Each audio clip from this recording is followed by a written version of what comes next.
Europe 1 Soir. 19h, 21h, Pierre de Villeneuve. Et je salue mes camarades du soir. Bonsoir Alexandre Malafaille. Bonsoir Pierre de Villeneuve. Fondateur du think tank Sinopia. Bonsoir à vous Gilles Boutin. Bonsoir Pierre. Chef des informations au Figaro. Et nous sommes en ligne avec l'eurodéputé et porte-parole du Rassemblement national. Bonsoir Mathieu Vallée. Bonsoir à vous. Merci d'être avec nous. Que pensez de ce refus de Médiatransport, la régie publicitaire des gares SNCF et du métro parisien, d'afficher la campagne publicitaire du futur livre de Jordan Bardella ? Écoutez, c'est très étonnant. Visiblement, c'est les syndicats d'extrême gauche qui sont représentés par une minorité d'activistes qui aujourd'hui censurent la campagne d'un livre, ce que je cherche Jordan Bardella, dans des gares, dans des sites de transport en commun, et c'est très inquiétant pour notre démocratie. On savait qu'ils étaient déjà pas très démocrates parce que lorsqu'ils ont des méthodes d'action, ils sont jamais très républicains, mais là, ils le confirment par cette censure qui est irresponsable et qui est à condamner, puisque je ne comprends absolument pas cette réaction qui est anti-républicaine, d'ailleurs saluée par la France Insoumise. Rien d'étonnant du coup qu'il y ait une collusion entre certains syndicalistes et ce parti d'extrême gauche. La promotion de l'ouvrage d'un homme politique en exercice, président d'un parti, porte atteinte à ce principe de neutralité et ne peut donc être accepté sur nos espaces d'immédiat transport. Mathieu Vallée. Non, mais je comprends pas de faire une affichage pour un livre dans des gares et dans des espaces publics. En quoi ça engage celui qui met les affiches, en fait? On demande pas à Médiatransport ou à la société mandatée en tant que telle pour faire ces affiches, de dire qu'ils sont pour l'Assemblée nationale. On est simplement là pour dire qu'il y a des règles de marché, de concurrence et de commerce et que pour nous elles sont respectées et donc elles devraient permettre de faire l'affichage de la promotion du livre de Jordan Bardella. C'est vraiment inadmissible et je pense qu'en faisant ça, c'est eux qui ont un positionnement et un engagement politique anti-Rassemblement national. Le secrétaire fédéral de Sudrail, Julien Trocaz, dit: on était prêt à aller combattre cette campagne sur le terrain par n'importe quel moyen. C'est encore une preuve que nous sommes plus forts que l'extrême droite et que nous sommes prêts à la combattre. Écoutez Mathieu Vallée, ce que disait sur Europe 1 tout à l'heure un autre syndicaliste, en l'occurrence Fabien Villedieu. Ce qui était en train de s'organiser, ce n'était pas du tout de la liberté d'expression, mais c'était une campagne de propagande dans toutes les gares de France qui gênait évidemment Sudrail, mais qui aurait gêné énormément de gens. Vous imaginez, vous vous retrouvez à aller bosser dans votre gare et vous voyez la tête de M. Bardella avant d'aller bosser. Je pense que ça aurait posé un vrai problème de société et ça, ce n'est pas la liberté de l'expression. Ça n'est pas la liberté de l'expression. Que pensez-vous de cette déclaration, notamment sur imaginer les gens qui sortent du train, qui voient le portrait de Jordan Bardella quand ils arrivent en gare, Mathieu Vallée? Non, mais j'ai l'impression que Sudrail et la CGT, c'est devenu des nouveaux organes de la Stasi, en fait. C'est eux qui contrôlent la pensée, c'est eux qui contrôlent ce que les gens doivent voir ou pas.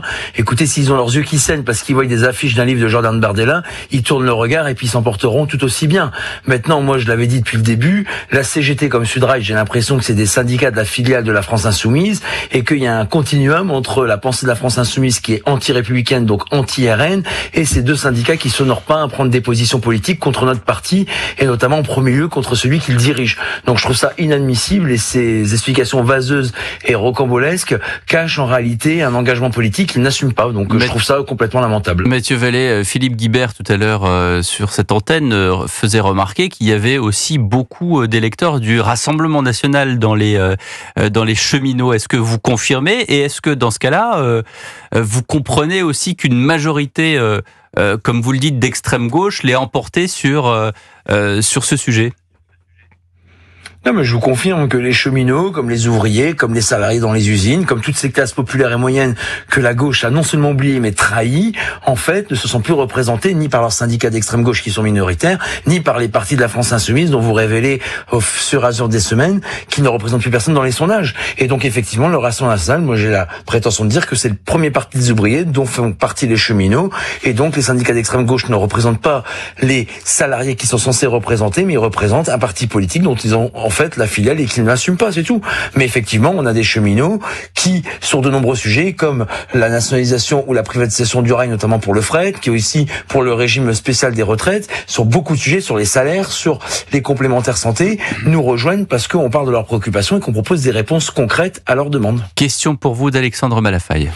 En fait, le sentiment qu'on donne, c'est qu'il y a un espace public à deux vitesses, en fait. Un espace public dans lequel on peut faire de l'affichage avec le livre de Jordan Bardella, et puis un autre dans lequel on ne peut pas ou on ne peut plus, alors qu'on l'avait accepté, puisqu'a priori, la campagne avait été acceptée dans un premier temps. Est-ce que ça vous donne envie, ou est-ce que ça donne envie à Jordan Bardella d'organiser ou d'engager un recours en justice sur le fondement d'une différence de traitement au sein de l'espace public ?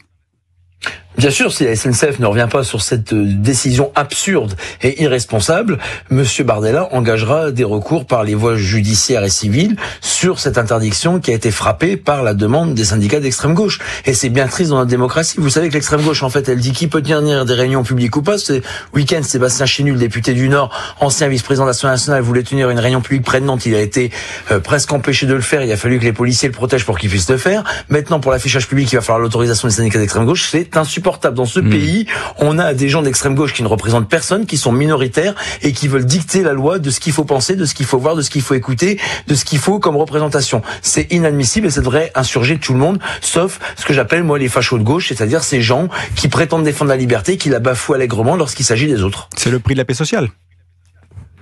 Non, c'est le prix en fait d'un pays qui est en train de décliner et qui est en train de se perdre dans les pires dérives autoritaires qui sont l'émanation de personnes qui représentent personne. Et c'est bien ce qui doit inquiéter tout le monde. Le sujet, c'est pas que le Rassemblement national, par la personne de Jordan Bardella, ne puisse pas faire des publicités sur son livre où il s'adresse aux Français et aux Français.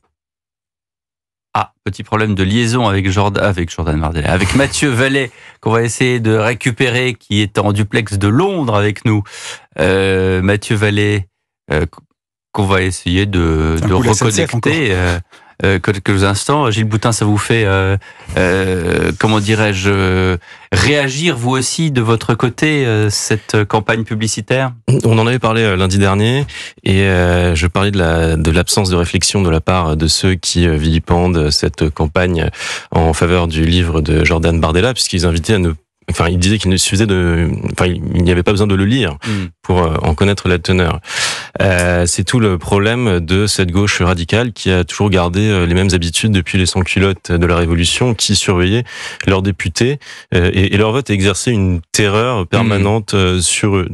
Je ne sais pas si Monsieur Vallet est de retour parmi nous. Il est de retour et il vous a entendu, Mathieu Vallet.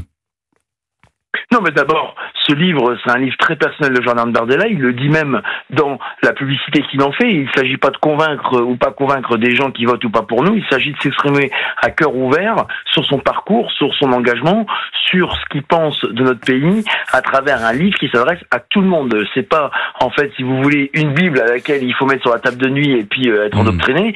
C'est un livre qui s'ouvre à tout le monde, dans lequel lui-même explique beaucoup de choses. Et je pense que même si on partage pas les idées, on peut à minima, lorsqu'on fait preuve d'un minimum d'intérêt et d'ouverture d'esprit, s'intéresser à d'autres personnes que celles vers lesquelles on s'oriente naturellement. Est-ce que vous pensez raisonnablement qu'Emmanuel Macron, alors qu'il se réconcilie tout juste avec Mohamed VI, vous savez très bien que il avait d'abord choisi de s'adresser aux Algériens, que finalement ça n'avait rien donné, que finalement il avait rebroussé chemin d'une certaine manière, et que c'est cet été qu'il a envoyé une lettre au royaume marocain sur le Sahara occidental, leur donnant la légitimité sur ce territoire par rapport aux Algériens. Est-ce que vous pensez raisonnablement, Mathieu Vallet, qu'il va arriver en frondant avec cette question que vous soulevez en même temps que celle des OQTF ? Vous savez que sur le caractère du Sahara occidental, Marine Le Pen avait exprimé cette position depuis longtemps. Oui, mais elle n'est pas présidente de la République, Marine Le Pen. Donc en attendant, il fallait bien que quelqu'un le fasse. C'est bien dommage, parce que si elle l'avait été, c'est quelque chose qu'on aurait déjà exprimé depuis longtemps. C'est pas le cas, mais je vous dis, si c'est le cas en 2027, parce que j'espère bien qu'elle sera notre candidate naturelle, on aura le courage politique. Vous savez, vous l'évoquez pas, même M. Retailleau a dit, quelle est la différence entre moi et mes prédécesseurs? C'est que moi, j'ai du courage politique. Bon, d'abord, sympa pour ses prédécesseurs, mais moi, j'attends qu'on passe, en fait, des cours théoriques aux cours pratiques.